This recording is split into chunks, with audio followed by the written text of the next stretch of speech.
성령의 이끌림이란 제목으로 말씀 전하기 원합니다. 우리나라는 굉장히 좋은 나라죠. 우리나라는 굉장히 특별한 나라입니다. 왜냐하면 우리나라는 사계절이 있는 나라이기 때문입니다. 사계절이 있는 나라가 굉장히 드물잖아요. 봄을 좋아하는 사람은 여름이 오는 게 아쉽고, 여름을 좋아하는 사람은 여름이 지나가는 게 아쉽습니다. 어떤 계절을 좋아하십니까? 저는 여름하고 겨울이 힘듭니다. 더운 건 너무 더워서 힘들고 겨울은 너무 추워서 힘듭니다. 사람은 누구나 다 자기가 더 좋아하는 것을 오래 누리고 싶어하는 심리가 있습니다. 아마 여기서 앉아 계신 분들도 내가 좋아하는 것을 조금 더 오래 누리고 싶어하는 심리가 있으실 것 같아요.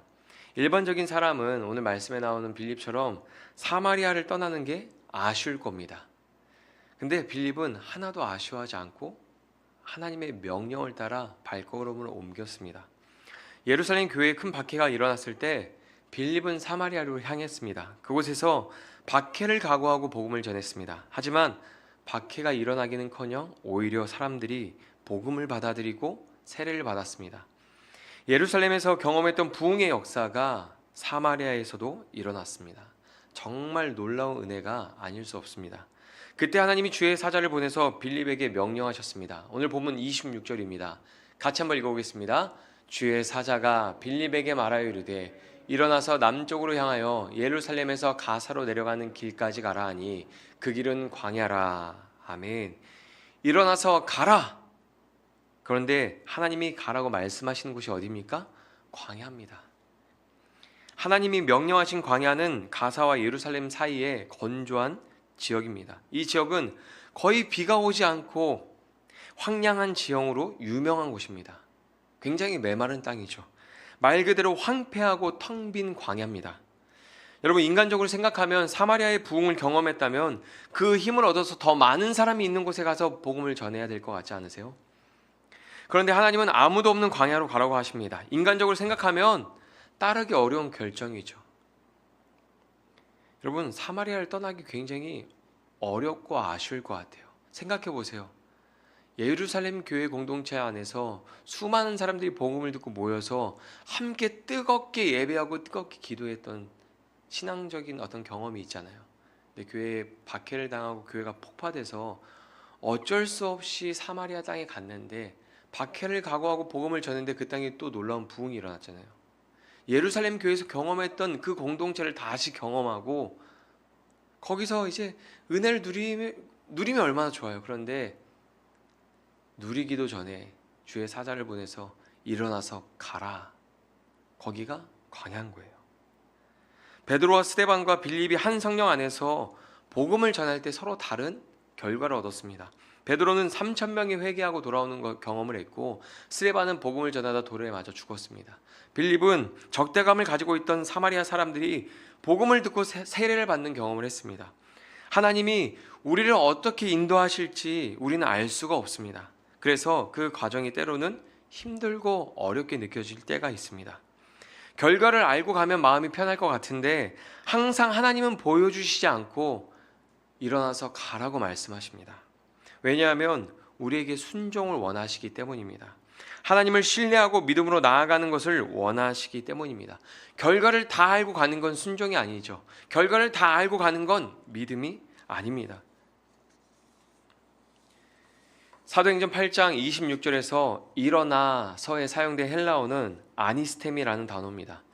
이 단어에는 누운 자를 일으키다라는 뜻이 있습니다. 그래서 이 단어 때문에 어떤 사람은 누워서 자던 중에 이 빌립이 누워서 자다가 환상 중에 꿈 중에 주의 사자를 만나서 일어나 가라라는 말을 들었다라고 말하는 사람이 있습니다.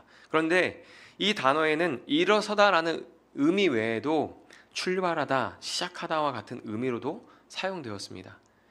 빌립이 누워서 자고 있을 때 일어나라는 말을 들었다기보다 사마리아 지역의 부흥의 큰 성공과 그 어떤 영광과 평안함에 안주하고 머물고 싶었던 마음을 깨우고 다시 일어나서 복음을 전하는 자리로 나아가라는 하나님의 명령으로 보아야 하는 것이죠.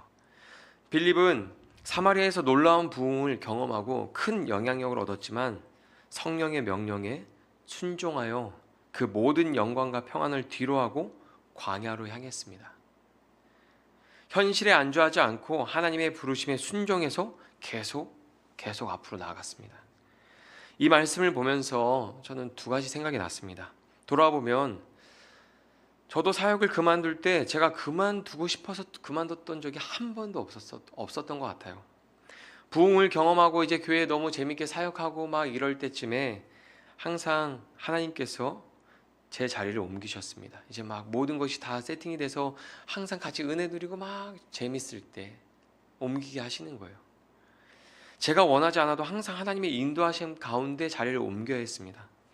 사마리아 땅의 부흥을 한번 생각해 보세요. 얼마나 영적으로 황폐한 땅이었습니까?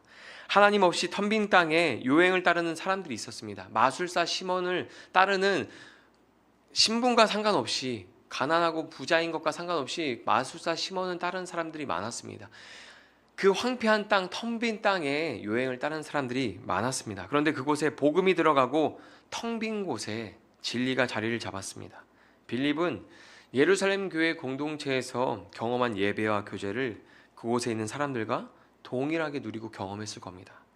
잃어버렸던 공동체를 다시 만난 것 같은 느낌이 들었을 것 같은데 하나님은 일어나서 광야로 가라고 말씀하십니다. 이 말씀을 보면서 저희 교회 성도님들이 다 광야로 나온 빌립이 아닌가 그런 생각이 들었습니다. 여기 오기 전에 우리가 얼마나 좋은 교회에서 예배드렸습니까? 크고 화려하고 찬양팀도 있고 부족한 거 없는 곳에서 예배드리다가 텅 빈 예배당에서 우리가 모였잖아요. 물론 지금은 그래도 몇몇 분이 앉아 계시지만 얼마나 여기가 텅 비어 있었는데요. 성령의 이끌림을 받아서 광야로 나갔던 빌립처럼 우리도 성령의 인도하심을 따라서 이곳에 모인 거 아닙니까? 26절 말씀 다시 한번 읽어보겠습니다. 주의 사자가 빌립에게 말하여 이르되 일어나서 남쪽으로 향하여 예루살렘에서 가사로 내려가는 길까지 가라 하니 그 길은 광야라. 아멘. 일어나서 가라고 말씀하십니다. 그리고 목적지는 광야였습니다. 여기에서 가라라는 단어를 원어로 보면 목적지에 도착할 때까지 계속 걸어가라는 의미예요. 근데 그 목적지가 어딘지 어떻게 합니까? 근데 계속 걸어가라는 뜻입니다. 머문 자리에서 일어나서 나아가는 게 순종이 아니죠. 머문 자리에서 이제 누운 자리, 내가 안주하고 있는 자리에서 일어나는 게 순종이 아니죠. 하나님께서 일어나서 가라고 말씀하시면 걸어가야 순종입니다. 걸어가다가 멈추는 것도 순종이 아닙니다. 목적지에 도착할 때까지 계속 걸어가는 게 순종이고 믿음입니다. 그렇게 순종해서 끝까지 가야 은혜를 경험합니다. 끝까지 걸어가 봐야 하나님의 선하신 뜻을 발견하고 은혜를 누릴 수 있습니다. 오늘 본문 27절에 이렇게 기록합니다. 일어나서 가서 보니 에디오피아 사람 곧 에디오피아 여왕 간닥의 모든 국고를 맡은 관리인 네시가 예배하러 예루살렘에 왔다가 그 끝에 가보니까 뭐가 있습니까? 에디오피아 네시가 있는 거예요. 하나님의 명령에 순종해서 끝까지 걸어가 보니까 그 자리에 그 네시가 있는 겁니다. 성경은 그 네시가 예루살렘에 예배하러 왔다가 돌아가는 중이었다고 말하고 있습니다. 하나님께서 주의 사자를 통해서 일어나서 가라 라고 말씀하셨을 때 빌립이 조금이라도 지체하고 머뭇거렸다면 이 만남은 성사되지 못하는 거죠. 빌립은 네시는 마차를 타고 이동하고 있잖아요. 주의 사자가 일어나서 가라라고 말씀하는 그 순간 지체하고 머뭇거렸다면 엇갈리게 되는 거죠. 이 말씀 보면서 이런 생각이 들었어요. 제가 개척하라는 그 말씀에 머뭇거리고 순종하지 않았다면 우리는 여기서 만날 수 없었을 겁니다. 저는 저희 교회가 너무 좋거든요. 같이 만나서 예배하고 교제하는 게 행복하거든요. 이 은혜를 누릴 수 없었을 거예요. 우리는 순종하면서도 때때로 불안할 때가 있습니다. 지금 잘 가고 있나? 하나님 뜻 안에서 걸어가고 있나? 의심하고 또 의구심이 생기고 답답할 때가 있습니다. 중간중간 하나님이 좀 그래 잘 결정했다, 잘 선택했다, 잘 가고 있다라고 말씀해 주시면 아 잘하고 있구나라고 생각하고 편하게 담대하게 쭉쭉 갈 텐데 하나님께서 침묵하시거든요. 빌립이 걸어간 길을 계산해 보면 3일 정도 쉬지 않고 걸어가야 에디오피아 네시를 만날 수 있습니다. 하나님의 명령에 머뭇거리지 않고 순종할 때 하나님의 은혜가 생생하게 역사하는 현장을 경험할 수 있습니다. 근데 여기에 중요한 포인트가 하나 있습니다. 하나님이 명령하신 장소에 빌립이 도착할 때까지 하나님은 침묵하셨습니다. 그래, 거기로 가는 거야. 잘하고 있어. 아, 이쪽으로 가면 좀 더 빨라. 막 이렇게 얘기해 주면 좋잖아요. 근데 하나님 침묵하셨어요. 우리가 겪었던 하나님의 침묵은 지극히 성경적인 현상입니다. 하나님이 말씀하신 그 자리에 가서 에디오피아 내시를 볼 때 그제서야 하나님이 말씀하시기 시작하세요. 오늘 본문 29절입니다. 같이 읽겠습니다. 성령이 빌립더러 이르되 이 수레로 가까이 나아가라 하시거늘. 아멘. 하나님이 명령하신 광야를 향해서 계속 걸어가고 끝까지 걸어가서 보니까 그제야 성령님께서 말씀하시는 거예요. 하나님이 말씀하신 그 목적지에 도착하니까 그때 성령님께서 말씀하십니다. 수레로 가까이 가라. 그 말씀에 빌립은 또 순종합니다. 오늘 본문 30절에서 31절 같이 읽어보겠습니다. 빌립이 달려가서 선지자 이사야의 글 읽는 것을 듣고 말하되 읽는 것을 깨닫느냐? 대답하되 지도해 주는 사람이 없으니 어찌 깨달을 수 있느냐 하고 빌립을 청하여 수레에 올라 같이 앉으라 하니라. 아멘. 하나님의 말씀을 들은, 성령님의 음성을 들은 빌립이 어떻게 합니까? 달려갔습니다. 물론 마차가 가고 있으니까 그 속도에 맞춰서 달려갔을 수도 있지만 저는 하나님의 그 이끄심을 따라 나아가는 빌립의 태도가 어떤지 간접적으로 보게 되더라고요. 하나님 말씀하셨을 때 머뭇거리지 않고 달려갔어요. 그리고 그제서야 빌립이 처음으로 말합니다. 빌립도 침묵하면서 걸었거든요. 하나님이 침묵하실 때 빌립도 침묵했어요. 묻지도 않고 불평하지도 않고. 근데 하나님 말씀하셨을 때 그 말씀하신 곳을 달려가서 이렇게 말합니다. 지금 읽고 있는 것을 이해하셨습니까? 오늘날 우리로 따지면 형제님 그 말씀 이해하셨습니까? 이렇게 질문하는 거죠. 그러자 에디오피아 내시는 가르쳐주는 사람이 없어서 이해하지 못했다고 말합니다. 성령의 이끌림을 따라 자연스럽게 사람을 만나고 복음을 전하는 빌립의 모습을 보게 됩니다. 에디오피아 내시는 빌립에게 마차에 올라와서 앉으라고 요청하며 말씀을 배웠습니다. 진리에 대한 갈망이 내시에게 있었던 겁니다. 진리를 갈망하고 진리를 궁금해하는 건 이건 성령의 역사가 아니면 일어날 수 없는 일이죠. 여러분 누구나 진실함에 대한 목마름이 있습니다. 갈증이 나타날 때 탄산 음료를 마시면 갈증이 해소됩니까? 더 갈증 나죠. 그런데 거짓과 탐욕이 가득한 세상에서 사는 게 그와 비슷합니다. 세상이 주는 갈증은 세상에서 해소할 수가 없습니다. 그러다가 진실한 사람을 만나면 그렇게 마음이 시원하고 기쁠 수가 없는 거죠. 거짓된 세상에서 진리를 만나면 목마름이 사라집니다. 에디오피아 내시도 성경을 통해서 그동안 겪었던 목마름을 해결할 실마리가 보여서 진리에 대한 갈망이 생겼던 겁니다. 그래서 그것을 가르쳐 줄 수 있는 빌립을 마차에 태운 것이죠. 성경에는 그 내용을 이렇게 기록하고 있습니다. 오늘 본문 32절에서 38절 기니까 한 절씩 교독하도록 하겠습니다. 있는 성경 구절은 이것이니 일렀으되 그가 도살자에게로 가는 양과 같이 끌려갔고 털 깎는 자 앞에 있는 어린 양이 조용함과 같이 그의 입을 열지 아니하였도다. 이걸 당해.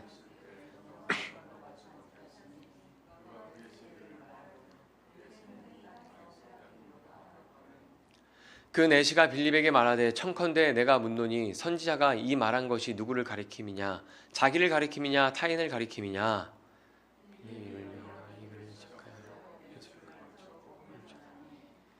길 가다가 물 있는 곳에 이르러 그 내시가 말하되 보라 물이 있으니 내가 세례를 받음에 무슨 거리낌이 있느냐. 이에 명하여 수레를 멈추고 빌립과 내시가 둘 다 물에 내려가 빌립이 세례를 베풀고. 아멘.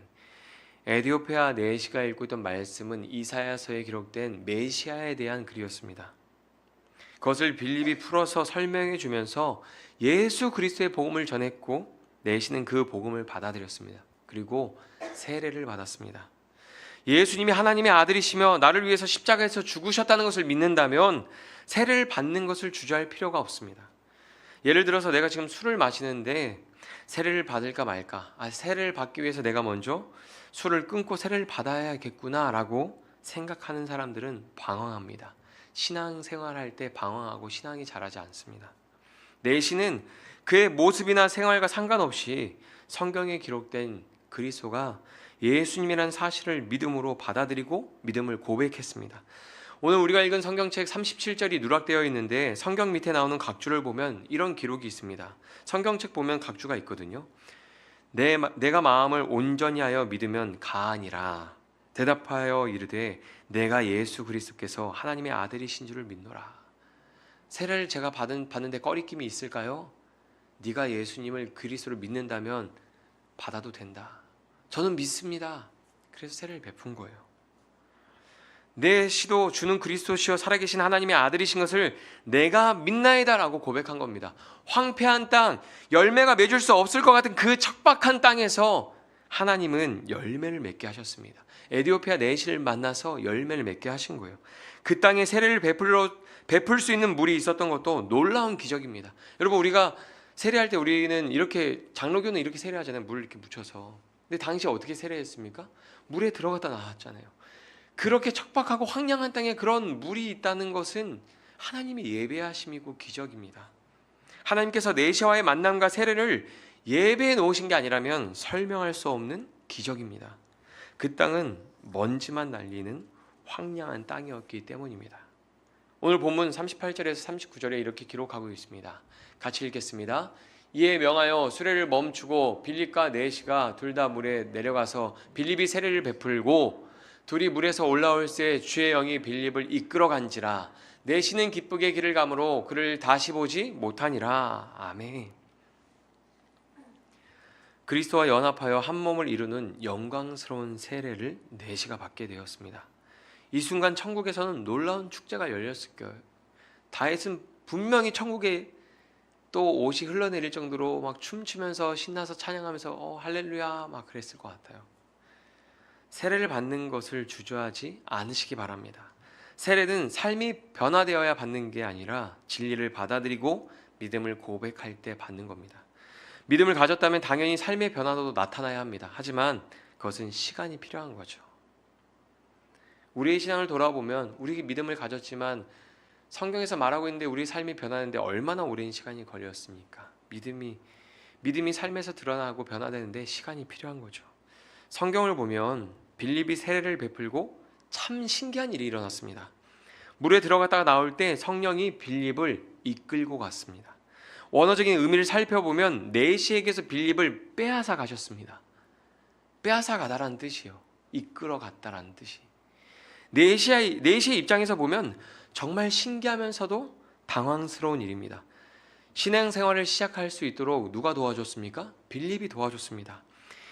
이제 고작 믿음을 고백하고 세례를 받은 신자라면 앞으로도 빌립의 도움이 더 필요하지 않을까요? 에디오피아에 빌립이 따라가서 같이 말씀을 가르치고 좀 더 신앙이 이렇게 든든히 세워지게끔 도와줘야 될 것 같지 않으세요? 그런데 그렇게 하지 않으셨어요. 일반적으로 생각해보면 내시에게 아직 빌립이 필요합니다. 그런데 하나님은 그에게서 빌립을 빼앗아 가셨습니다.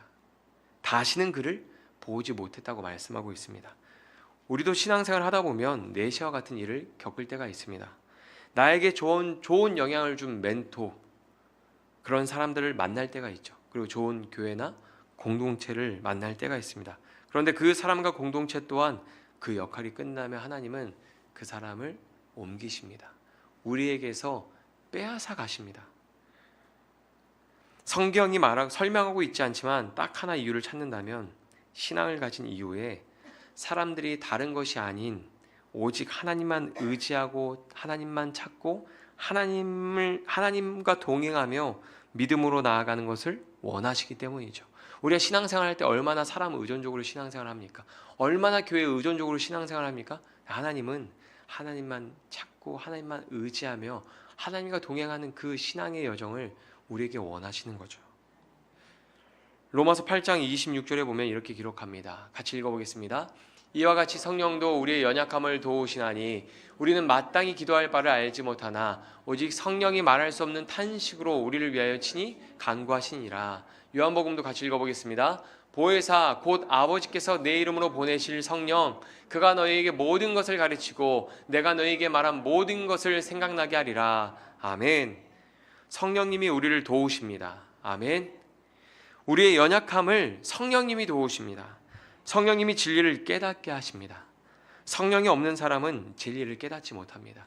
아무리 박사학위를 수십 개 가지고 있다고 할지라도, 세상에서 가장 좋은 대학교, 가장 좋은 학교에서 수많은 학벌을 가지고 있다고 할지라도 성경을 읽으면 깨닫지 못하고 무슨 뜻이에요 하는 사람들이 많습니다. 하지만 성령을 받은 사람은 진리를 듣는 순간 진리라는 것이 느껴지고 깨달아집니다. 에디오피아 내시는 혼자 돌아갔지만 혼자가 아니었습니다. 빌립이 도움을 준 것보다 성령님을 통해서 더 많은 도움을 받았을 겁니다. 우리가 이렇게 신앙생활을 돌이켜보면 우리도 참 많은 사람들을 통해서 이 자리에 오기까지 많은 도움을 받았습니다. 그런데 돌이켜보면 하나님께 받은 도움이 더 크죠. 사람들에게 많은 사랑과 섬김과 돌봄을 통해서 신앙이 성장하고 자라고 이 자리까지 왔지만, 돌이켜보면 하나님이 주신 것과는 비교할 수가 없죠. 세례를 베풀고 사라진 빌립이 어디로 갔는지 내시는 몰랐지만 우리는 성경에 기록되어 있기 때문에 알 수 있습니다. 빌립은 성령을 따라 복음을 전하러 다녔습니다. 오늘 본문 40절 마지막 절입니다. 같이 읽어보겠습니다.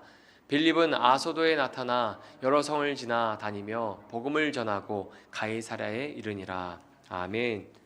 빌립이 복음을 전하는 곳에서 사마리아 땅에 일어났던 그 복음의 역동이 계속해서 일어났을 겁니다. 귀신이 떠나가고 병든 자들이 치유되고 복음을 받아들이고 세례받는 사람들이 계속 일어났을 겁니다. 오늘 본문에 나오는 빌립의 삶을 한번 돌아보십시오. 한번 빌립의 삶을 옆에서 뒤에서 이렇게 쭉 봐보십시오. 정처 없이 떠도는 나그네 같지 않으세요? 사마리아로 가서 복음을 전했다가 또 공동체가 아름답게 세워졌더니 광야로 가라 그래서 한 사람에게 복음을 전하고 세례를 베풀었더니 또 마을로 가라 해서 마을 복음을 전하는데 마을을 두루 다니면서 복음을 전하잖아요. 정처 없이 떠도는 나그네 같지 않으세요? 누구도 그 삶을 원하지 않을 겁니다. 우리가 원하는 삶은 어떤 삶입니까? 한 곳에 잘 뿌리내고 정착해서 점점점 시간이 지나면서 부유해지고 풍요를 누리는 게 우리가 원하는 삶이죠. 성령의 인도하심을 따라 광야로 가고 에디오피아 내시를 만나고 세례를 베풀고 어딘지 모르지만 어떤 일이 일어날지 모르지만 계속해서 성령의 인도하심을 따라서 복음을 전하며 앞으로 나아갔습니다. 그런데 그런 빌립의 모습에서 예수님이 보입니다. 성령의 인도하심을 따라 복음을 전하는 그의 모습 속에서 예수님이 보입니다. 에디오피아 내시가 읽었던 말씀을 다시 읽어보겠습니다. 이사야서 53장 7절에서 8절에 보면 에디오피아 내시가 읽었던 말씀인데요. 같이 읽어보겠습니다. 그가 곤욕을 당하여 괴로울 때에도 그의 입을 열지 아니하였으며 마치 도수장으로 끌려가는 어린 양과 털 깎는 자 앞에서 잠잠한 양같이 그의 입을 열지 아니하였도다. 이는 곤욕과 신문을 당하고 끌려갔으나 그 세대 중 누가 생각하기를 그가 살아있는 자들의 땅에서 끊어짐은 마땅히 형벌받을 내 백성의 허물 때문이라 하였으리요. 아멘. 빌립보서 2장 8절 말씀도 같이 읽어보겠습니다. 사람의 모양으로 나타나사 자기를 낮추시고 죽기까지 복종하셨으니 곧 십자가에 죽으심이라. 아멘. 이 땅에 오신 예수님은 하나님의 아들이셨습니다. 그분은 귀신을 내쫓는 권능을 가지고 계셨습니다. 어떤 병이든 고칠 수 있는 능력, 심지어 죽은 사람도 일으키고 살릴 수 있는 권능을 가지신 하나님의 아들이셨습니다. 그러나 도수장에 끌려가는 어린 양처럼 하나님의 뜻에 복종하셨습니다. 성령에 이끌려 광야에서 시험을 받으시고 십자가에서 돌아가셨습니다. 그 과정에서 예수님은 침묵하셨습니다. 사실 돌아보면 예수님을 믿은 이후에 내 마음대로 살아본 적이 별로 없습니다. 그렇지 않으세요? 내 마음대로 계획해도 되는 게 하나도 없잖아요. 내 마음대로 살아본 적이 별로 없어요. 실수와 실패처럼 보이는 상황 속에서도 항상 하나님의 선하신 계획 안에 있었습니다. 하나님의 인도하신 가운데 영광을 누리기도 하고 광야에 가서 황폐함 속에서도 열매 맺는 은혜를 경험하기도 했습니다. 우리는 내가 원하는 대로 인생이 흘러가지 않아서 괴로움을 느끼지만 오늘 말씀을 보니까 인생이 그렇게 흘러가는 게 참 다행이다 싶습니다.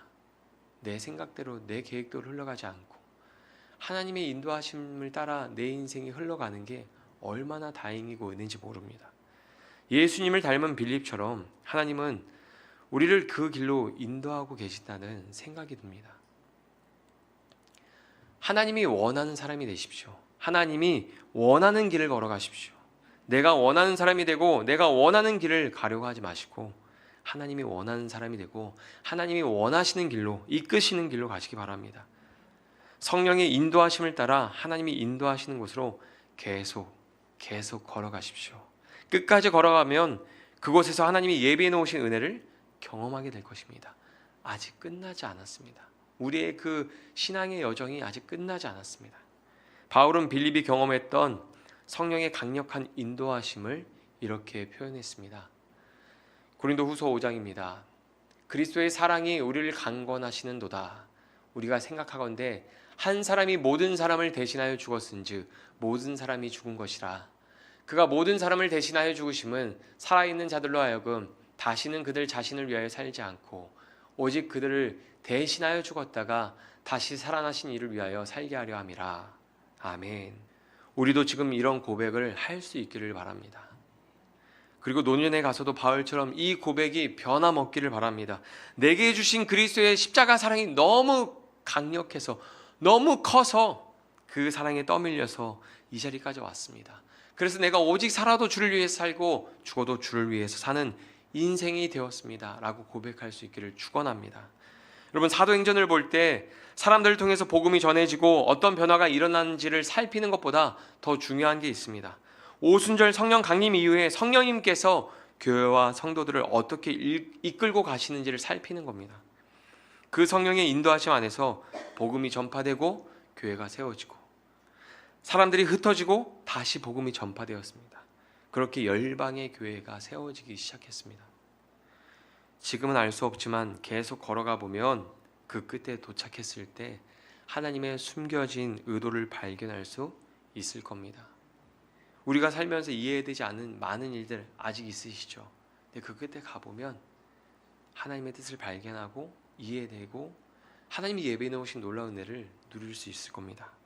요셉도 형제들이 우물에 가두고 노예로 팔았을 때는 왜 자기에게 이런 일이 일어나는지 알 수 없었습니다. 그런데 그 끝에 가서 총리가 되었을 때 비로소 하나님의 숨겨진 뜻을 발견할 수 있었습니다. 하나님을 신뢰하고 믿음의 걸음을 멈추지 말고 계속 걸어가시길 바랍니다. 그 끝에서 우리가 다 함께 하나님의 은혜를 경험하기를 소망합니다. 그 길을 걸어갈 때 그 끝에서 함께 하나님이 예비해 놓으신 그 놀라운 은혜를 우리가 경험하고 하나님의 영광과 임재 가운데서 하나님을 찬양하고 예배하는 삶, 바울이 고백했던 것처럼 십자가의 그 사랑에 이끌려서 내가 이렇게 살았노라 고백할 수 있는 복된 삶이 되시기를 축원합니다.